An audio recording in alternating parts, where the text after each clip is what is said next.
Pipila ka mga police station sa Mantawi City ang ipasidunggan sa NAPOLCOM tungod sa ilang community-oriented nga serbisyo. Ang detalye sa report ni Nico Serino.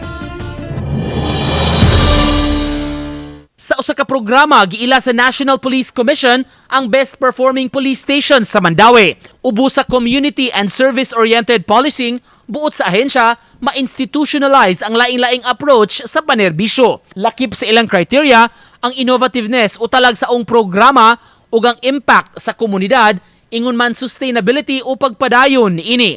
Usa sa gi-highlight pananglit, ang kapihan sa Station 5 nga gihimo aron mas mapaduol sa mga kliyente ang istasyonan o dili magpanguyawan sa police station. We expect the stations to come up with initiatives that we consider somehow out of the box or something that would also ignite the passion of the community to help the police address particularly specific issues in the area. Gidasig sa NAPOLCOM ang ubang police stations pag-innovate kung unsa ang maayong programa nga ilang ikatanyag. Importante kuno ang impact nga mahatag niini sa komunidad. Greater impact in the community considering that we know that there is a sense of losing the trust of the public to the police, but somehow these are the things that we see that have bigger impact in the society. Uban ni Godfrey Relien, Nico Sereno,